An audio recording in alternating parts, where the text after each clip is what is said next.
I hope you're hearing me loud and clear. Yes, sir. Yes, sir. Great. Yes, sir. And I am particularly excited to start this new series. One of the reasons we didn't have a session last week was I wanted to be prepared so that we can all have a fantastic experience on this series.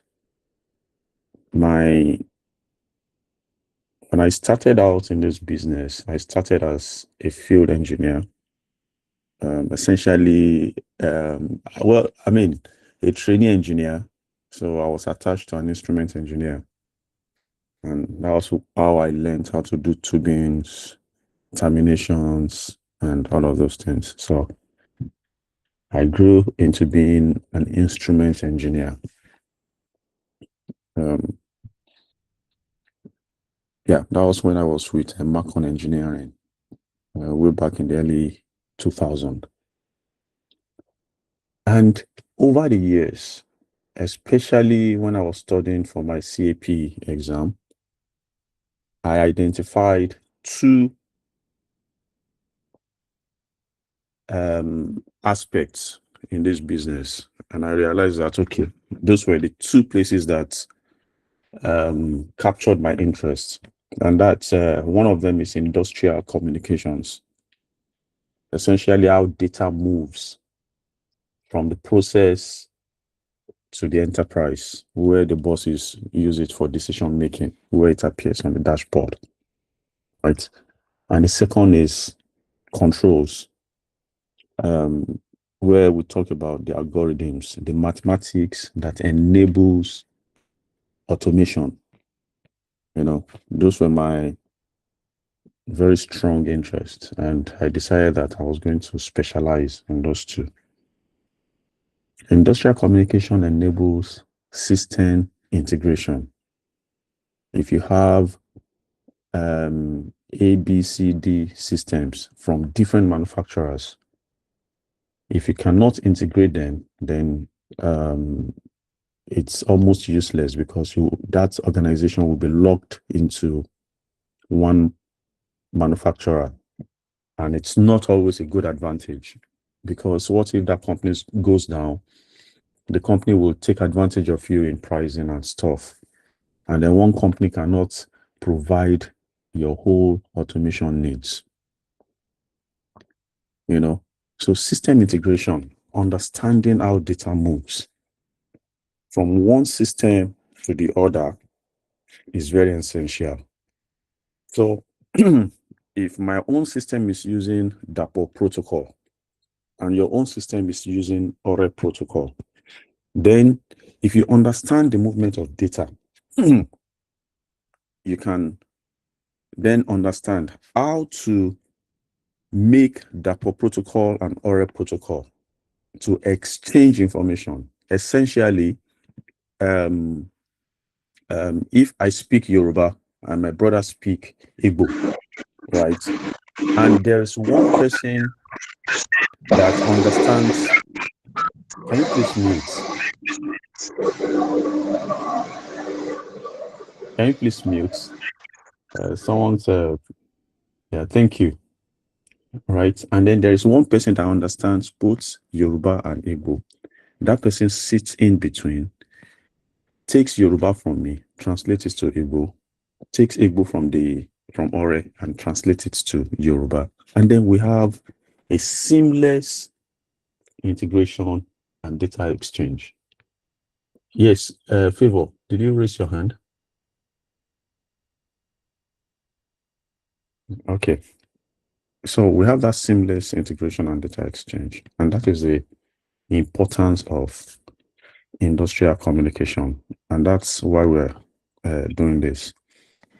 Controls. You can see it. The work of the control engineer is to ensure the algorithm delivers realistic physical results. Oftentimes there is always a gap between theory and practice.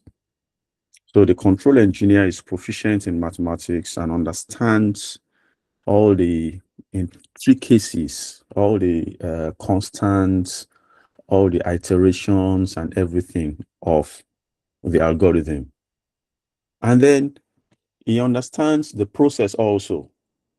So he will merge the two, the reality of the process, and it will merge it with the definiteness of the algorithm, and then do the tuning to make it work.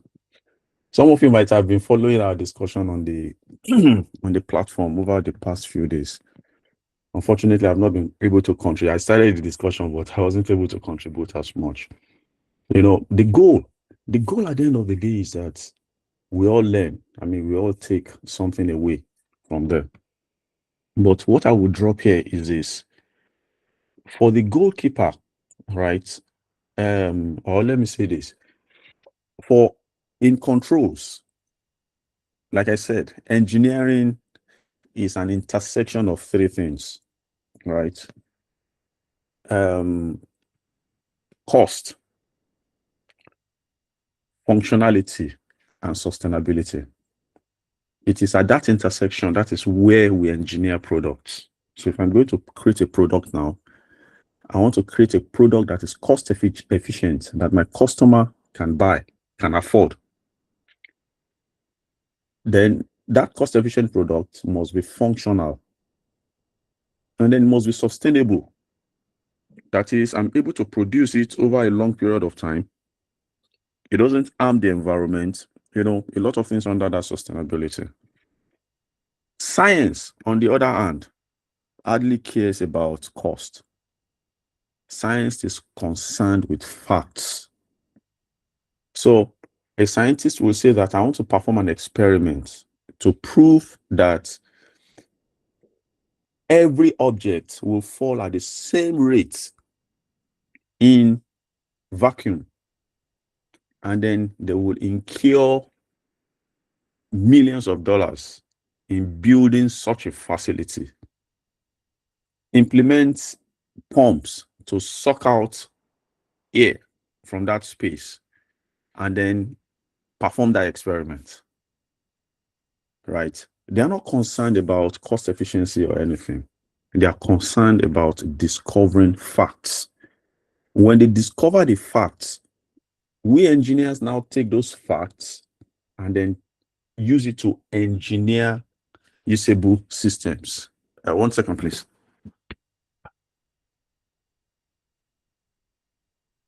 Yeah, just hold on. Give me a minute. Are you going to open it up?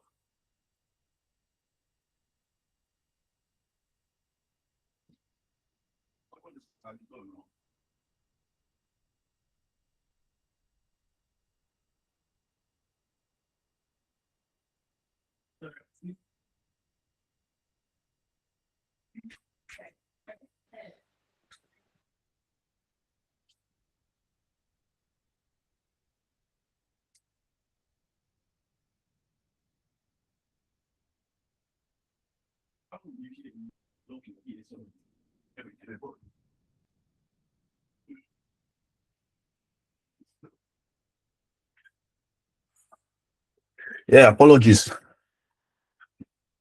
So that is the difference between the two. So when we choose control algorithms, we look at the cost.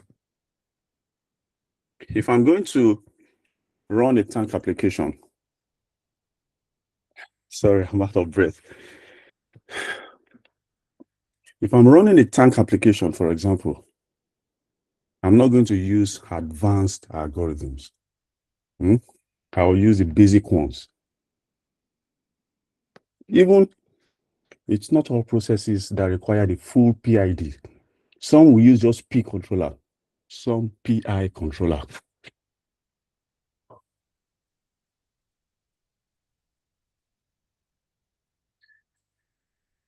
All right. So that being said,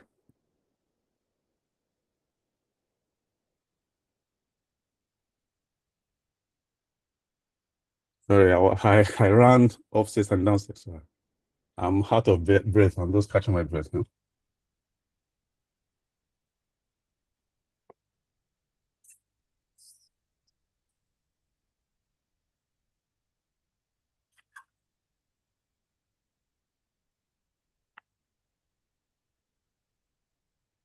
Okay, so that being said, and that's what informed our topic, industrial networks. And since this is not, I mean, there are physical items that we could use for practical, but luckily we can also get some free softwares for practical, right?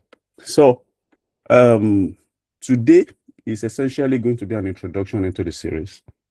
I'm going to lay the foundation, what we're going to expect, what you need to do to maximize the benefit from this sessions, and then what you can further do if you need more information.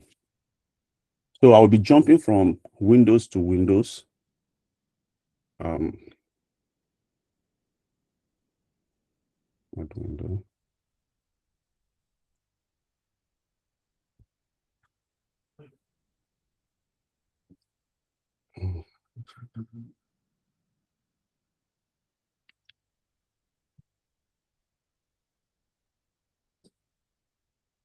Oh, sorry.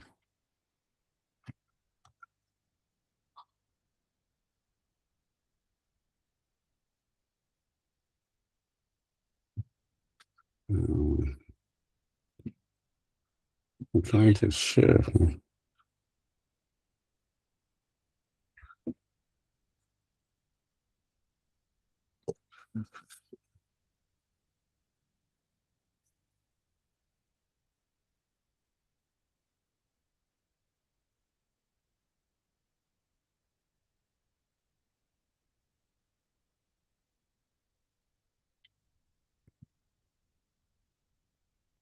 All right. So this is the topic, industrial networks and communications, right? Being delivered through the foundation of industrial automation platform. And we're going to use, I mean, most of the learning materials will come from Skill Catalyst. So if you don't have an account there, it's time you register and get an account. Presently, the platform is undergoing, I mean, version 2 of the platform is getting developed, well architected. I will show you some snippets this morning, but subsequently, it will be released next week by God's grace. And subsequently, we'll need to, all our webinars will be registered on the platform so that the recording links and everything will be delivered to the platform, right? And it will be easy to just access information from there, right? So in this series, right, you will need to download some materials, software. So if you don't have you need to will need to find a software to use, right? Sorry, a laptop rather, because it will be best for you to download those software, free software, and practice it. I cannot guarantee that you will have 100% knowledge of industrial networks because it's actually very wide. Let me quickly show you. Let me show you. So, now, so these are the, you can see my screen.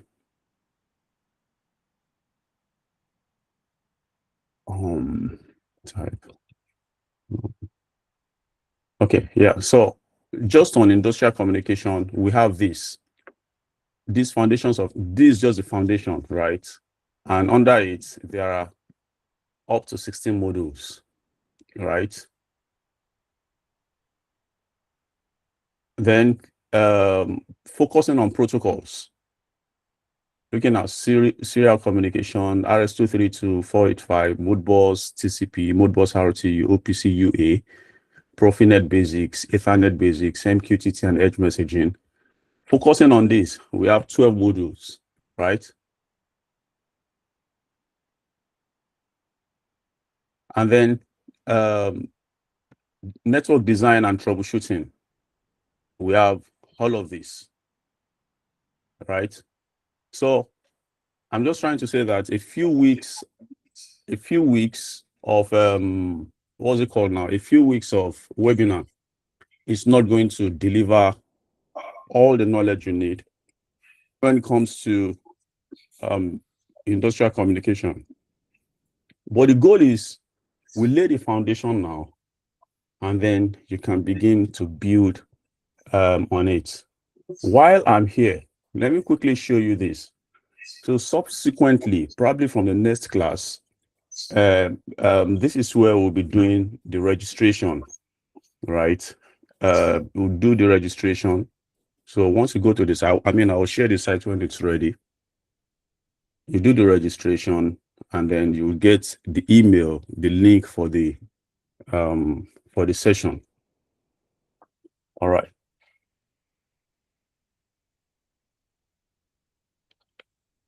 Okay.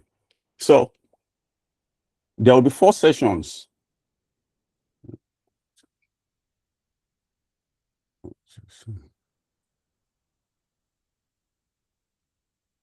So there will be 4 sessions, and each session will be 90 minutes. And across these probably 4 or 5 weeks that we'll spend there, we'll do 2 live labs. And I'll recommend a capstone that you can do on your own, right? We'll not be using hardware in the webinar here, but on the platform there is a specification of hardware that will be used, that you can use to generate real data and then deliver it into a SCADA system, do all the protocol configuration and all of those things. All right. Yeah. So communication is the nervous system of the plants. All right. Data moves from the process itself up the hierarchy, the IS-95 control system hierarchy. Right. There is I'm going to show you, let me just give you a snippet of that. So this is an example of what you see in the plants, right? Look at all of this screen. I will explain it later. All of this screen, this is the process tank. And what this simulation is all about is how 3 parameters, we're just getting 3 parameters from this process tank: the level, the temperature, and the pressure. How that data gets picked up, moved through the analog input card into the controller, into the supervisory SCADA, and then into the enterprise historian and dashboard, right? And then you can see from the controller, get out from the outputs through the output card and then back into the process. So that describes the whole control loop.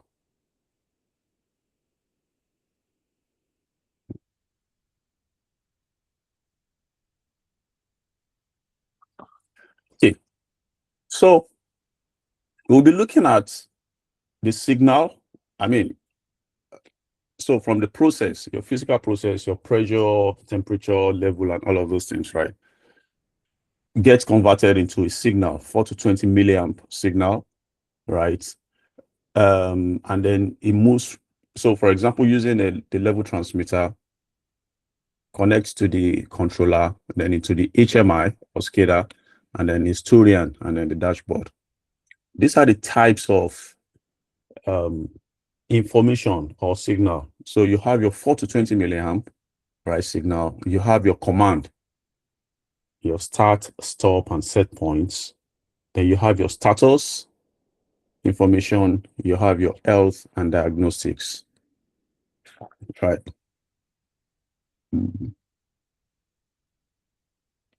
So you have your health and diagnostics. And who is this designed for, right? Engineering students and fresh graduates, moving towards automation roles. And automation roles are quite expanding now. Robotics is essentially majorly driven by automation. We are seeing more robots in the plants. There are surprisingly, you'll be surprised the number of robots that are operating in plants in Lagos, Nigeria. Right. So it's essential for fresh graduates to begin to have this mindset, right? For technicians and instrument engineers, because you guys who work in the plant, you deal with instruments and so on and so forth. Then for control and SCADA practitioners that wants to formalize the fundamentals. So that's the target for this. And for the series, like I said, we're going to run some labs on the laptop. I will send you, there is a list here, but I'm still going to expand the list. The list I put on this slide, I've not, some of the software, I've heard about them, but I've not tested them, right? But we'll get there now, and I will talk about that. So of course, you will need stable internet connection, and then you need to be able to install free software on your laptop. You need to install free apps on your laptop, and we'll do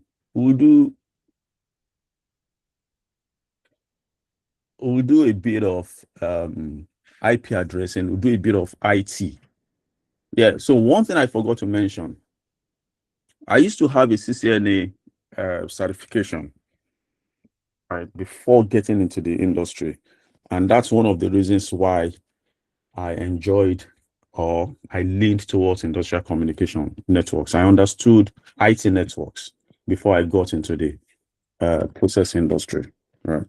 So for you young guys, if you are interested in automation, industrial automation and control, just as a side, we should consider taking the CCNA exam.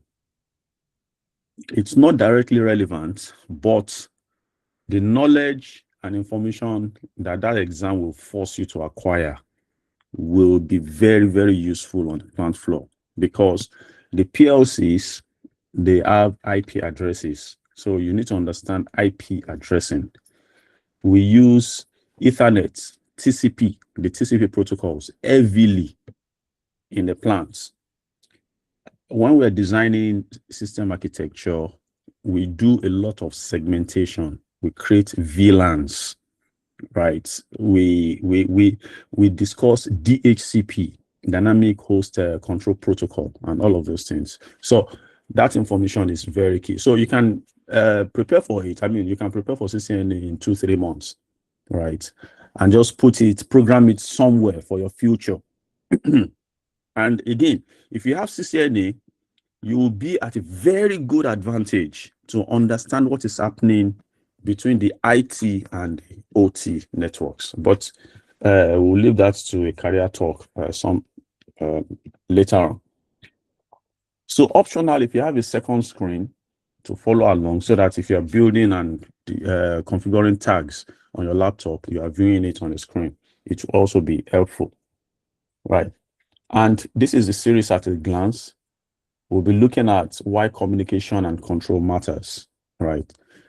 We look at the concepts, we look at OT, operational technology, versus IT, right? Information technology, and then where control fits in. We will look at device identity and IP addressing. How do you identify a device on a network? I mean, we have hundreds of instruments, smart instruments in a typical plant. How do you identify one? How do you send a message to one? How do you so we have that. Then we will do hands-on Modbus. We will do hands-on Modbus configuration. So we will discuss the Modbus protocol, because it's one of the most common protocols, right? So we'll discuss that. You need to, that's where you need the software and all those artifacts, right? And then the last item is we'll do OPC UA. There are many other protocols, but if we cannot do that in a 90-minute webinar, that's a restriction. We probably will need to add Profinet, right, down the line. I mean, maybe after. So I was considering it, but I've not been able to figure out a way to teach Profinet without using only slides, right?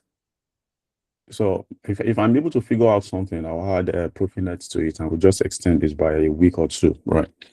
So on Modbus, we'll learn to read registers, we'll learn to scale, we'll do troubleshooting and all of those things. And then OPC, we'll create tags, we'll browse, monitor, structure data, and all of those things. About this time last year, I think April, May, that was when we did the communication series.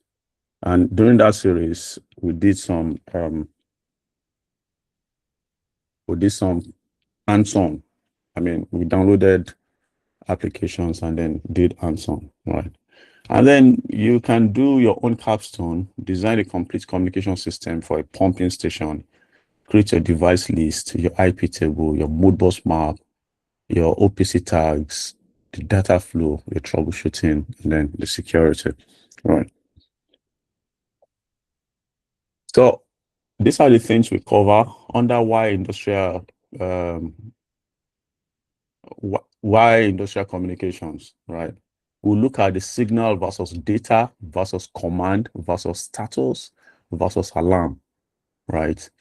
We look at the enterprise IT networks versus industrial OT networks.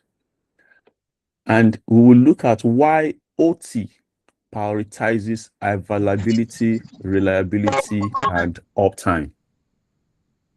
And then we'll look at how PLCs, RTUs, HMI, SCADA, and gateways exchange data, and then how a comms failure ripples into production and safety.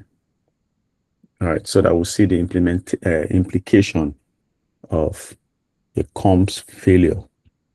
Right. So the goal is that you see that communication is not just for dashboards. It underpins control, alarms, and plant performance. Right. We use as much example as possible and as much simulations as possible. Then device identity, IP addressing, and data flow. So that is what we're going to do in the second part of the webinar, right?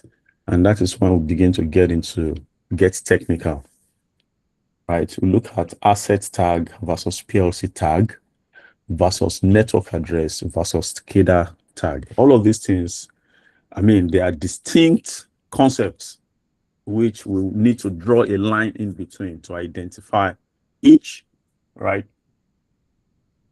We look at the IP basics. Just talk briefly on subnet mask, because IP addressing is a whole different ball game on itself. Look at the gateway, look at MAC, and look at device names. Then Modbus unit ID, OPC UA, node ID, OPC UA node ID, Profinet device name. Then mapping field device to controller to dashboard, and why disciplined documentation prevents outages. So you understand how physical devices, control tags, protocol addresses, and IP addresses tie together, right? You see, this business, it's not just about being able to talk about it, but being able to understand where each item fits. There are lots of similar concepts that sometimes we mistakenly use interchangeably, but they are different things. All right. So that's what that is what the goal is, right, in this webinar 2. For the third one, we'll have so that's where we'll do our practical, right? But from the second webinar, we will have done the installation of the software so that during the week before the third webinar, you would have done some practice on your own. And then we come together with all the questions, all the errors, all the confusions, and then we ask all the questions. Of course, I'm not guaranteeing that I'll be able to answer all your questions, but we will find out. We will research, we'll study together and discover the right answers, right? We'll argue it out and arrive at a logical conclusion. So under the Modbus reading device data, we'll look at differentiate between Modbus RTU and Modbus TCP, look at the client server configuration and the master slave configuration, right? We look at the different registers, the coils, the discrete inputs, the inputs, and the holding register. We'll look at what function codes are, the unit ID, and register addressing. We'll scale raw values into engineering units. We'll diagnose wrong IP, port, offset, code, and scaling. For those presently running the cohort 1 and 2 of the Foundation of Industrial Automation course, they've gone into all this scaling, how to convert from raw counts into engineering units, and all of those things. So you will see the importance, and you'll get a formula, and then you'll see how this is so valuable, even for a technician or a maintenance guy.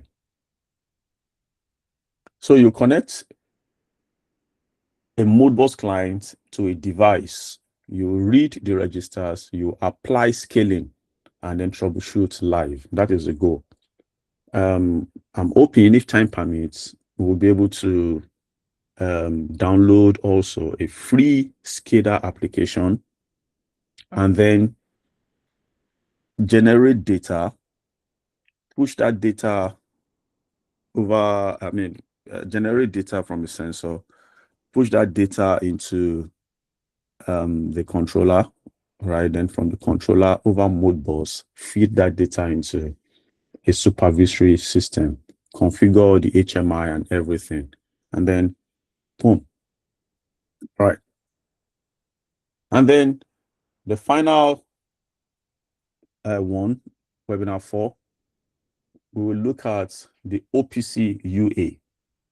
We'll do the client server model, address space, nodes and node IDs, namespaces, data types, timestamp and quality, security modes, browsing and monitoring live values in the server. And then we'll look at where OPC UA fits SCADA, historian, MES, and dashboards. This protocol is very versatile, right? And it's a very important protocol, right? So for example, we say that, oh, PID is old, we should be looking at the AI-based algorithms, right? Modbus also is old. OPC UA is new, latest. But if you remove Modbus from the plants today, there will probably be, in fact, there will be a crisis.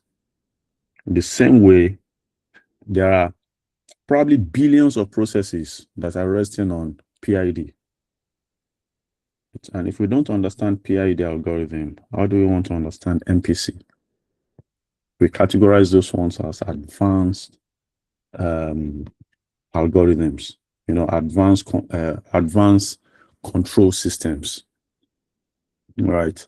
So the fundamentals are very important, very, very important. If you don't understand the fundamentals, what are you going to build on, right?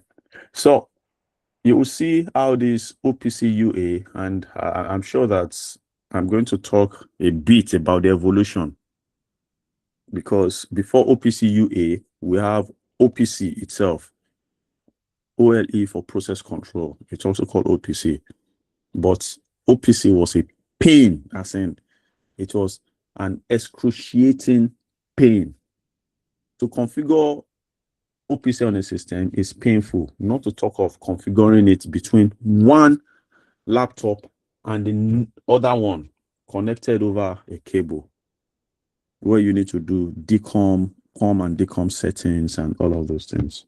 You know, we've come a long way, right, in protocol. So this is the future.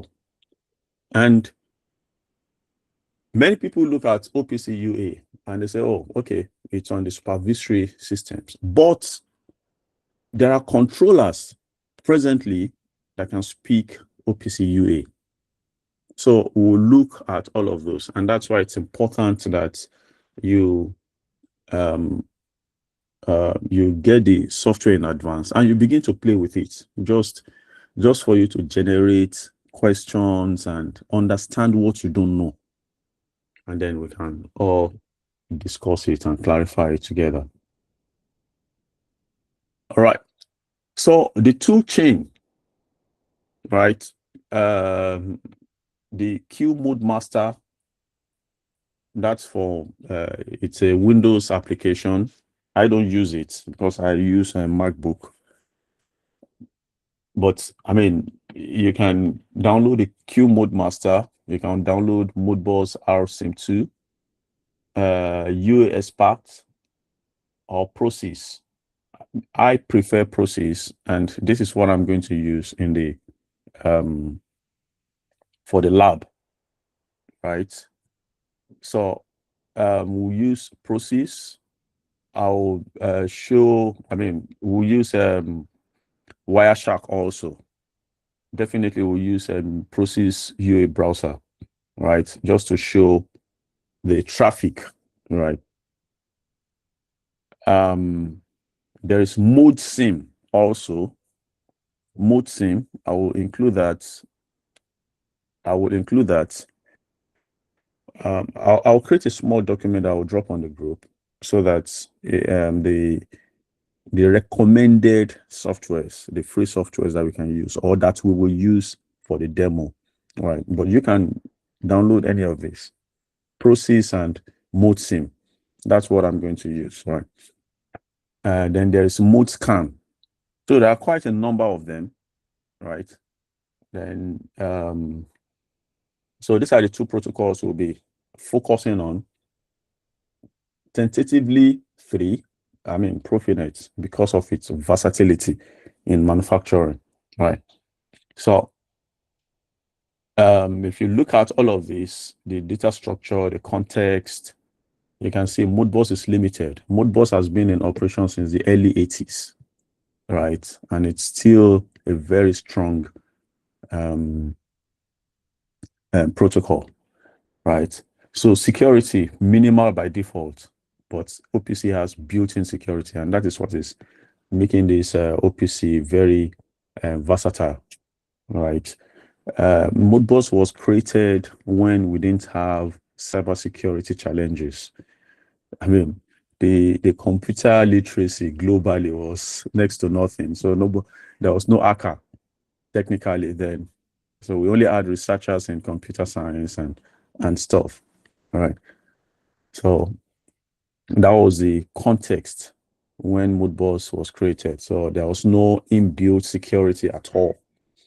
So it's easy to hack, actually, you know. So best use simple device data.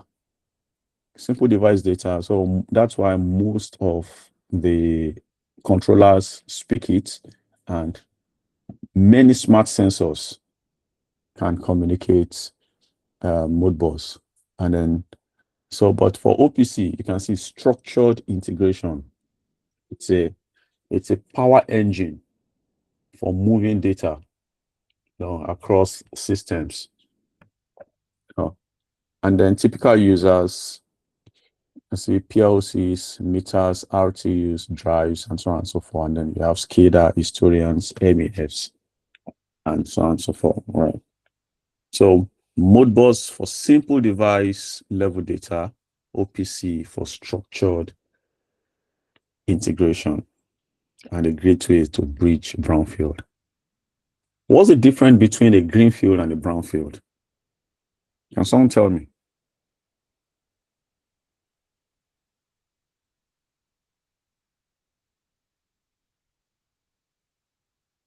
Does anybody know? What's the difference between the brownfield and the greenfield? Yes. I think an existing line and a new line, probably. That's my question. Okay. Adeboye. A greenfield is just like maybe coming up with a design of a new plant, while a brownfield is modifying an existing plant. Yeah, I just wanted to make sure that I'm not assuming that everybody on the, just using the term, right? And Aggie, once someone tells you, once someone is describing control systems and is using line, just know that that person is in the manufacturing. They are the one that speaks line. In process, we speak a lot of vessel. So Aggie must be a manufacturing person. So greenfield is you are designing. Brownfield is you are working on an existing system, right? And then the capstone, we design a communication system for a pumping station. And on this webinar, I won't grade the capstone, but on the platform, if you take the data communication course, there's a robust capstone that you'll need to do, right? Which will be graded, and but nothing stops you from designing this system: 2 pumps plus 2 VFDs, 1 PLC plus 1 HMI, level, flow, and pressure transmitters, 1 SCADA station, 1 edge gateway plus 1 dashboard. So that is so this is a greenfield. You're going to do the design, and then you're going to produce your device and IP table, because your VFDs will need an IP address. Depending on the network you want to create, right? You can use them individually, but you can choose to use them on a network, right? Your PLC will have an IP address. Your HMI will have an IP address, right? Your level, flow, and pressure transmitters, you need to find a way to identify them, locate them on the network. Your SCADA workstation will have an IP address, or probably even 2 IP addresses. Maybe you'll need to use 2 network cards, because one will receive from the lower system, another one will send upwards, right? Your edge gateway will have an IP address also, right? Your dashboard, if it sits on another computer, you have an IP address for it, or if it's, however it is, right? So you produce a device IP address, IP table rather. You produce your Modbus register map. You produce your OPC UA tag list. You produce plant to dashboard flow. You produce, your troubleshooting checklist, and then produce a basic security note. So this will be a very good discipline for you to go through this. Take it as a project, a personal project. And it's something, so you have it here, you can take a screenshot of this and begin to think about this problem, begin to research about it. How can you bring all of this together to work as one? It's going to be a very good learning experience for you. So how each 90-minute session will run, I know that it will change, but this is the ideal session, right? Opening plans, pitch the concept, walk through diagrams, and some practical discussion, and then assignment and next step. And what you'll be able to do by the end of the series is how data move from field device all the way to a business dashboard. Just think about that for a minute. If you can enter a plant, that has always been my goal. I want to be able to enter a plant. And even if it's a plant I've never been to before, and asking a maximum of 5 questions, and then having an architectural understanding on how data flow from the process to the enterprise. That is where competency lies. Right?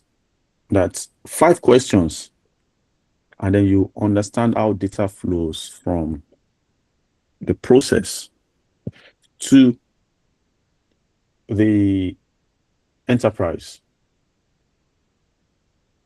And it's possible. So that's one of the goals of this series. You distinguish between asset tags, control tags, protocol addresses, and IP addresses. And then you're able to document them. You connect a Modbus client to a device, you read registers, you scale values, and you troubleshoot faults. You browse an OPC UA server, you monitor live values, and you read data type, timestamp, and quality. Then you choose Modbus or OPC UA or both for a given plant integration, being able to make that judgment call, engineering decision.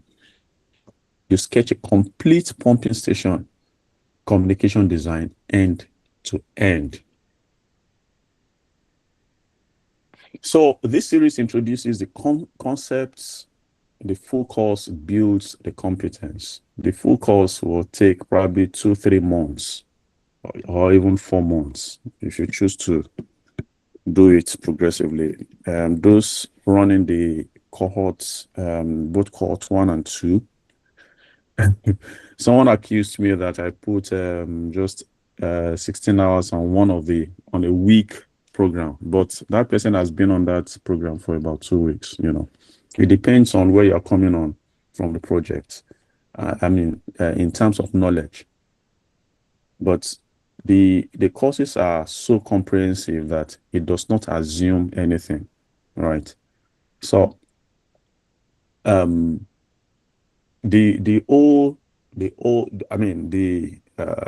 comprehensive detail, right, is on the platform, and it addresses the whole of this from IP addressing and network design to Modbus, RTU, TCP in depth, OPC UA information modeling, Profinet and Ethernet, MQTT and edge gateways, industrial security, troubleshooting at scale, and then capstone network design. Yeah, thank you. So that's what I have for today. We'll just look at one of a simulator that we're going to use across the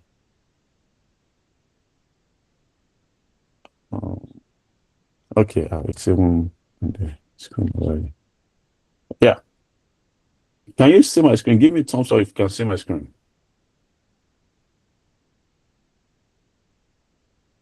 Okay, excellent. So everything we want to do is modeled here.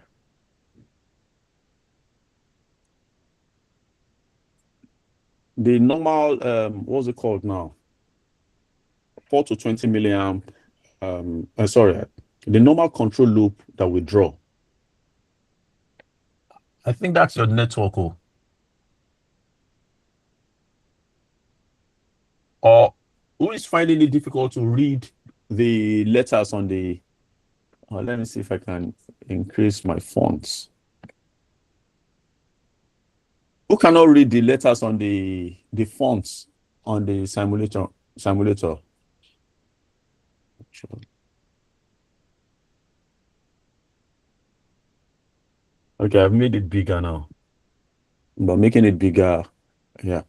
So you can see the whole process, and this is where it starts from. This is the tank that we are concerned with, right? This is the vessel, right? We have the SP, the set point at 60%, right? And then we have this LT101, which is a level transmitter, TT101, which is a temperature transmitter, and then PT101, which is a pressure transmitter.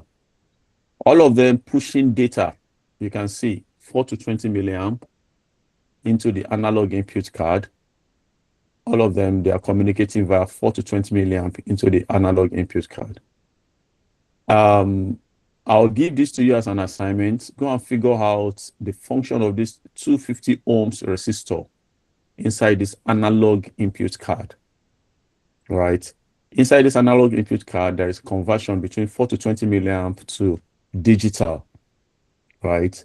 And this particular analog input card uses a 12-bit ADC, right? Converts 0 to 5 volts. So again, take it as an assignment, figure out how 0 to 5 volts appear here, right? So 0 to 5 volts, convert it to 0 to 1495. So that is raw count. So when I was talking about scaling, right, that's what we're talking about, right? Raw count engineering units. And you can see these are the channels on your IO card. You have the channel you connected your LT to your TT and your PT, and then you have the count on each channel, and then you have the X number, right? And then the digital value now moves from the analog input card into the controller, right?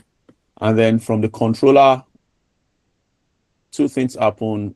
The controller does the control action, the SP minus PV, right? Generates an output and then sends 40% MV, right? Or OP. I mean, you'll see MV, you'll see OP sometimes, generates that and pass it that back into the process, for control to maintain the set point.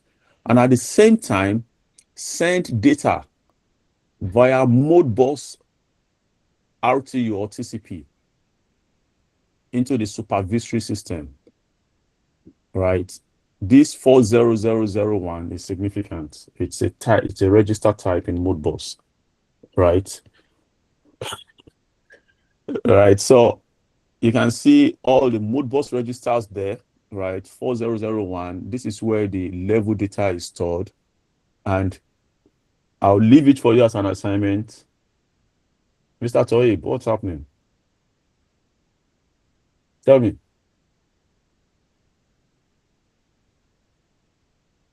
Toib. Okay. So I'll leave it to you what this times 10 means. Try to find out 4001 and so on and so forth. Yeah, Olatunde. Yes, sir. Good morning, sir. Good morning, sir. Yes, sir. Please, I want to ask the assignment that you gave us concerning the 250 ohms resistor. I want to ask that, is that the only value of resistor used? Can't any other resistor be used instead of or is there any practice where any other values of resistor is being used instead of the 250 ohms? Sometimes when lecturers don't understand something, they will just say, take it as an assignment. So just assume that I don't know it too. So go and find out why 250 ohms, right? And then come and explain it to us. So that's the goal. I'm not going to teach you. I'm not going to give you an assignment and give you the answer. You want to 419 me.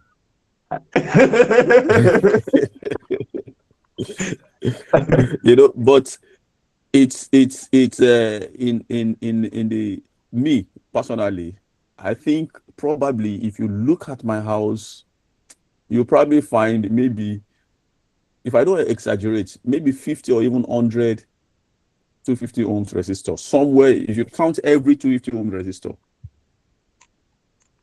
any system engineer this value of resistor is part of their toolkit. Guys working on DCS and so on and so forth. So, I mean, just do a search. We don't know all of these things. I mean, we don't have, so it's better you do the discovery yourself. The reason I'm actually asking is because I don't want to let the cat out of the bag yet. But there was a time that I was working on a system integration, and I discovered that if I put in a resistor, well, once I say it, the signal gets attenuated totally. And there are some ranges of resistors that if I put, I will still get the value I'm looking for. Well, I mean, it's okay. So again, this means I don't want to let the cat out of the bag. So I'm assuming that I don't know. All right. The mystery I want you to solve or just read about is, now look at, can you see my mouse? Let me pause this thing so that it doesn't. So if you look at, this is 4 to 20 milliamp, 4 to 20 milliamp, 4 to 20 milliamp. That's a cable connection to your analog input card, right? What this 250 ohms resistor means is that we are placing this like a gate. So the first place this current lands is across this 250 ohms resistor, and then it converts that I to voltage. It converts the current to voltage, right? So there is a connection which I want you to find out between this current, this 250 ohms resistor, and then this ADC. ADC could be 12 bits, it could be 15 bits, it could be 16 bits, it could be 32 bits. So just read generally about it. I mean, you don't have to, I mean, there is a lot to unpack in here, right? But you don't have to know it as if you're passing an exam. It will be easier if you have some ideas by the time we are talking about it. And then you'll be able to ask questions to clarify, right, what you already know or not. And then if you read it, you will know when I'm speaking nonsense or when I'm boboing you. So I'll still leave that for you. It's not all the time we use 250 ohms, right? Like you said, but find out the alternatives. Let me finish with this. Google is your friend. All right, sir. Thanks, sir. Yeah, you're welcome. So you can see that is how the data flow through the PLC, Modbus TCP, whatever, to the SCADA as supervisory system, and then using OPC. You can see the interface between the supervisory system and the enterprise historian and dashboard, right? And you can see the OPC data is tagging each data. This is good, this is good, this is good, this is good, right? If I played, okay, at the base, this is your dashboard, right? So you have your process variable, you have your transmitter, you have your 250 ohms resistor, you have your 12-bit ADC, you have your controller scaling, you have your error, you have your PID output, the analog output card, the Modbus register, and the OPC UA node, right? So if you click play, I mean, we'll play with this. So look at this, will simulate it, so you can see everything is good, the communication is ongoing. Now, if you break this Modbus, right, you can see this link is down now. The Modbus RTU between the controller and the supervisory system is down. And then OPC will label that data still, right, so that you know that it's an old data you are getting. And then at the enterprise, it's telling that the data is bad. But breaking OPC did not affect the lower system, right, level 0 and level 1. It's not affecting them, right? All of those are still working, only that we lost view into the process from the top of the architecture, right? If you restore, everything begins to flow again, right? and then you can change. So if you have an LT fault, right? So you have an LT, the LT101. So you have the sensor faults, right? Data flows, and then you are able to say that so the enterprise people are able to see that, okay, there is a sensor fault, right? If you restore that, you can change. So this is the LT signal, right? This is for the PT101. This is for TT101. All right. So that's essentially it. Before I take questions, right? On the existing, so this is a snapshot of the new platform, right? Like I mentioned before we started the class. I mean, for those that came earlier, right? So this is what the new platform looks like. It's more user-friendly, right? That one was built purely by engineers. This one, we involved some UI UX guys, but it's still in development, right? And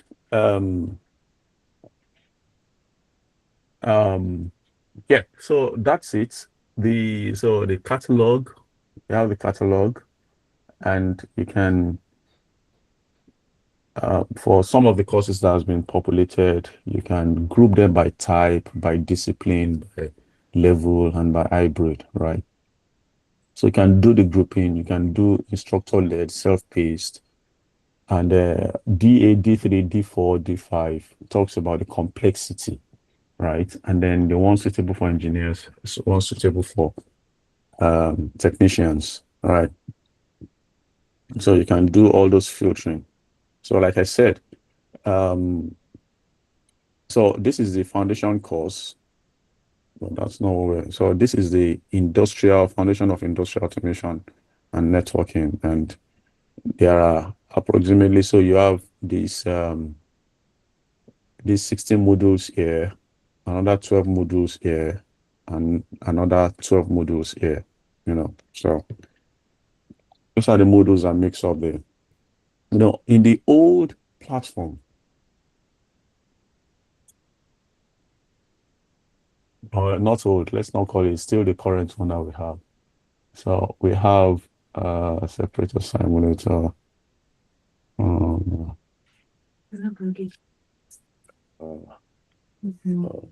Okay. Okay. Let me do this. So that's one of the quirks we have here, right? But everything, yeah. So this is the process I wanted to show you. Right. So this is modeled as a normal industrial process. This is the HMI, right? We call it the process mimic, the HMI. This is a tank. In the oil industry, there's something we call a separator tank. It takes in the crude.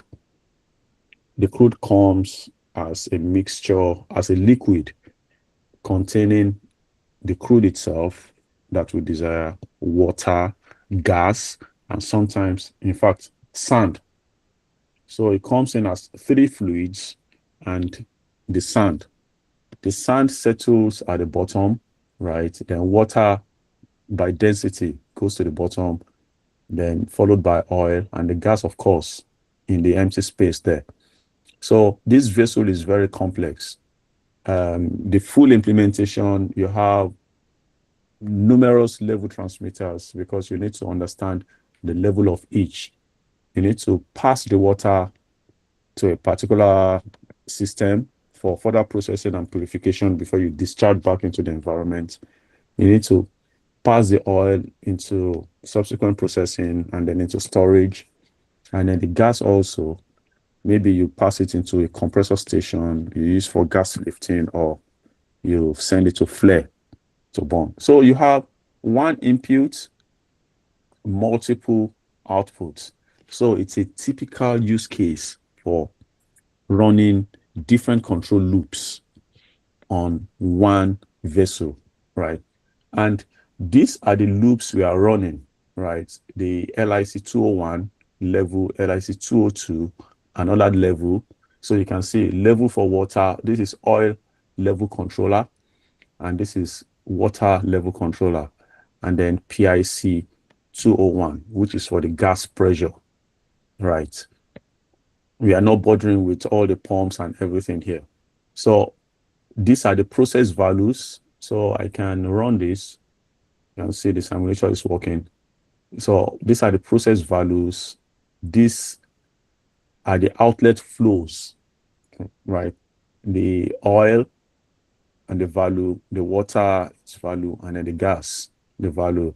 And then you can see the valve positions, right? You can see that it is being tracking the mode, fill closed, and fill open.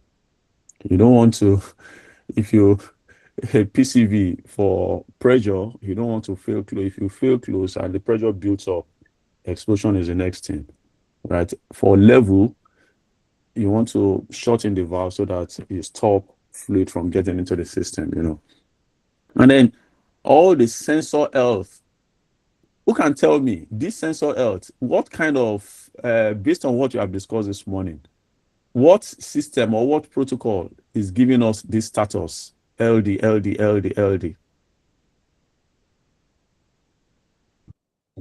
OPC. Exactly. So OPC, that's what tells you your data quality, right? So LD, and then your trip indicators, everything is there. And so this is the HMI, what you see. And then if you go to, okay, so there is a trend, right? There is the alarms, there's a diagnostics, right? And then you have okay, so you can move this from auto to manual, right? You can do all of those things, right? But there at the engineering side, you have the process overview here. You have your tag reference. You have your P&ID view. You have your, we've improved how we do our P&ID. It's much better than this. By the time we migrate this, it's going to be more pleasant to see. Then the IO mapping, the control philosophy, and then you can do scenario configuration, you know. So you can have a look at all of this. And so this is the HMI, focusing on the HMI now, right? That's the HMI.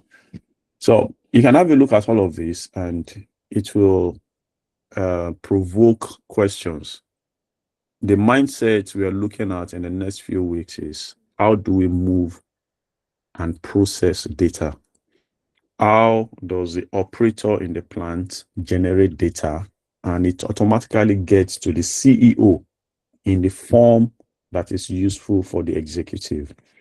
The same data that comes from the plant goes to the CEO, goes to the CFO, the financial people, goes to HR, you know, because that is where the strategy and planning comes. The HR needs to know how to load manpower for the plant. The CFO needs to understand the profitability of the plant. And it does all those computations based on data coming from the plant. And then the CEO needs a dashboard that tells him the strategy I have outlined for this business, is it working? Is it generating values? Can we still pay salaries and allowances? Can we still give dividends to our shareholders? Can we still grow as a company? What can we do to improve our efficiency and optimize the plant? You know, so that's the importance of the data we are generating. And from the cybersecurity perspective, you know this tension between the IT people and the OT people.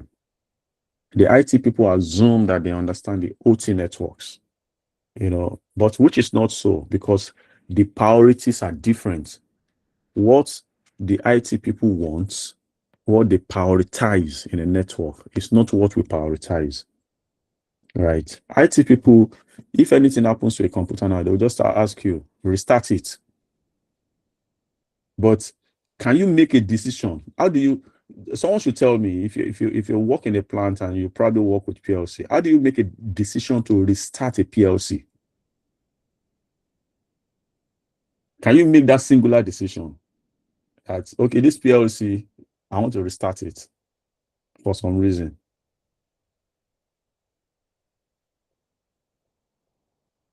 I think Anyone? no, sir. No, sir. Exactly. It's not an easy decision. You have to carry the operators along, everybody Exactly. along before you can do a reset. Exactly. You have to, involve a number of people. You have to do some analysis, build some scenarios. What can go wrong? You will even be afraid that if you restart it, what if the program crash and all of those things? So the priorities are different between the IT and the OT people. So I think that's all I've got for today. We will start with the series 1 next week, and then we'll take it from there. Before the end of this week, I'll have sent you probably even links. I'll drop it into the WhatsApp group of the software we're going to use. Definitely, we're using ProSys, and most likely ModeSim and ModeScan for me, because those two will work on my MacBook. For those that are using Windows OS, you can use other systems also. So I'll take a few questions and then we can shut down by 9:30 exactly.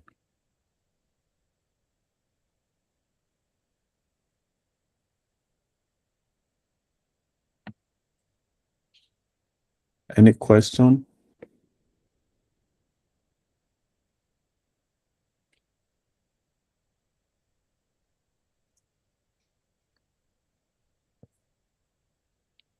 All right. There are no questions. I guess I've done a good job then. So,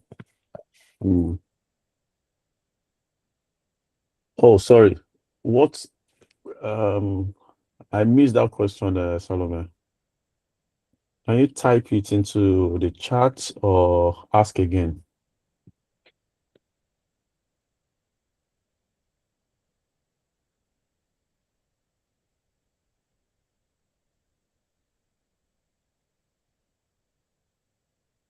Okay, there's been so I didn't see all the chat until now. Yeah, there's a recording. There will be a recording.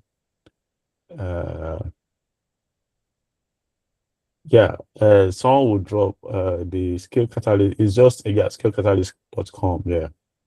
So the new platform will go live before the end of next week, by God's grace. All right. Mr. Kwargana, Teifula. And it's coming there. Yes. You said? Yeah. Good morning, sir. Good morning. How you doing now? I'm fine. How's the family, sir? Sorry, I've been very absent these days. You get a CV. But no, worry. I'm on my Don't way. worry, Kwagana. This is a general platform. We'll discuss that in our we'll discuss that. Yeah, I understand. I was like, asking for the other one actually.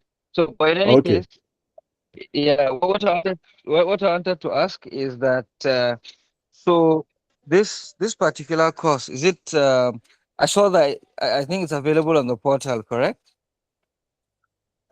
This particular course is not on the present portal. It will be live next week. Oh. It will. So Okay, like I okay. It will explained be live on the earlier, portal by next week, maybe? by next week, yeah. So this is the what you are seeing on the screen is a new platform that will be live next week. What you are seeing on the screen is a new platform that will be live next week. So you have the full, you can see the full course is here. This is the existing platform, right? This is the existing platform. The Okay. industrial communication is not on this platform. So we're bringing down this platform next week. And then that other platform will be live. By God's grace, yeah. Okay. So, yeah. Is it possible for a plant to run for 2 years without tripping? Based on your experience, what is the longest you have seen that a plant has run without tripping? What did they do differently? Okay, sir. No problem. I see that it's a very rich course, and I would like to do it after finishing that other one. Okay. Ba Damoa. Okay. So, what did they do differently from others? Thank you, sir. That's true frequently. Yeah, no worries, Hank. Okay, so plant to run for 2 years without tripping, it's actually possible. It's the level of maintenance and support, right, for the plant. Everything all of these things are not humans, they are machines, equipments, right? If you monitor your plants carefully, you take all the data, you do your calibration as at when due, you do your calibration. In fact, for maintenance, calibration is key, because all those equipments, if they are giving the controller the right data, then things will continue to work as they are supposed to be, right? So a plant can work. Let me ask you a question. A nuclear plant, for example, can we afford a trip in a nuclear plant? A trip in a nuclear plant is very dangerous, right? So the level of, we cannot afford it. So the level of attention, the level of fail-safe strategies, redundancy that you build in the plant will determine how stable that plant is. And all of this begins from the engineering phase. When you are designing the plant, you define your performance level, right? So maybe in a place where you need to put, maybe for some critical parameters, instead of putting one transmitter, you put 2 or 3, right? And if there is funding for the maintenance department, you are not managing. So for example, valves, when they open and close, they are mechanical equipment, so they are susceptible to wear and tear, right?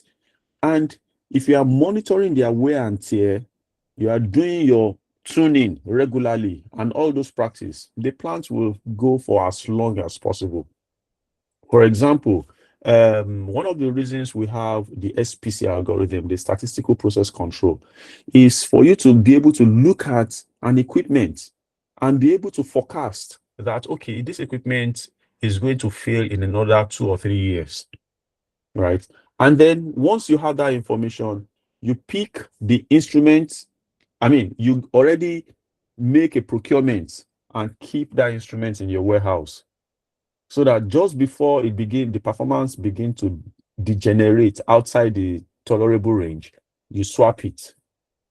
So the simple answer is that it is possible for plants to run for years without tripping, but your maintenance practice is very key to making that happen.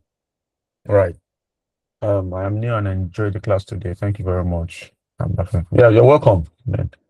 No, you don't need to do a registration to access the new platform. So we are going to migrate all the data on the existing platform to the new one.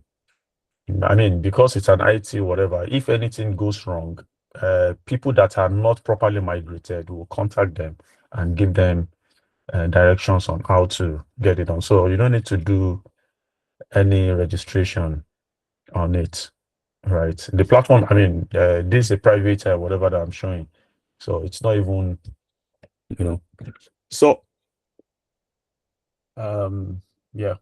So that's it. Any other question? And then we can call it a day.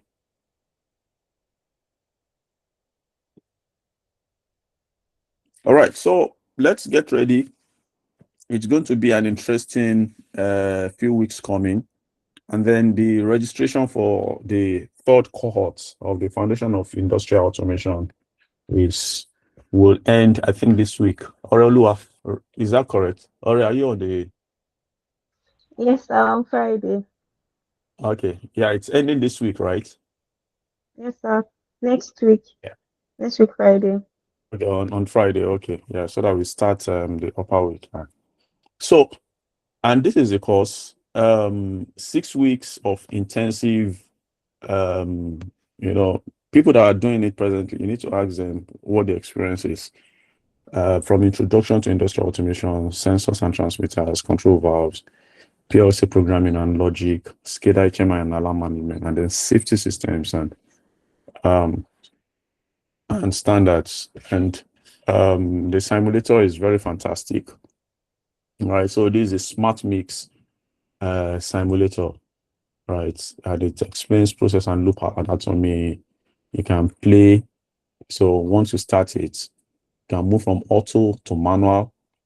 You can see the trend response. It's much better than the first platform, right? You can set your XP. So if I say, let me bring XP to, you can see it's already gone to 0. So let me bring it to 50, right? So you can see the valve responded immediately. SP went back up. You can see the level, and you can see your alarms at the base, right? You can acknowledge the alarm.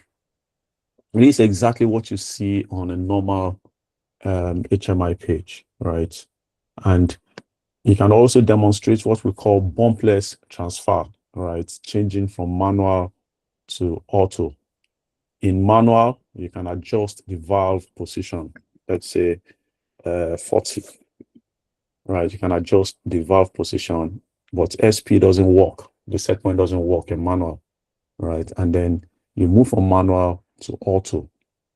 And it must be, that's where the concept of the bumpless transfer comes in, right? So, and all of those concepts. So that's what we teach all through the 6 weeks, and it's a very comprehensive. Yeah. So, yeah, I think that's all I have for today. Sorry, sir. Is Please, sir. okay. Is the old website down or is still on? No, it is still on. Okay, They're still on. It will probably be on for 1 week after we bring this. We'll find a way to do it so that we host the two together and then ensure that the migration is seamless. Yeah. So the whole website is on. Yeah. All right. So you can still create an account on the old on this particular. It's not hold yet. It's still current. The current one. It's not hold. So you can still create the account on it, and everything will be migrated at the right time. Yeah. All right. Thank you very much, and have a very wonderful weekend. Enjoy your weekend, like President Tinubu will say. Thank you, sir. Thank you for the class, sir. Thanks. Yeah. Thank you, So let's sir. continue the discussion in the group. Let's continue to argue and debate. Okay, we are not arguing, we are debating. Or we can argue our points. All right. So I'll stop sharing.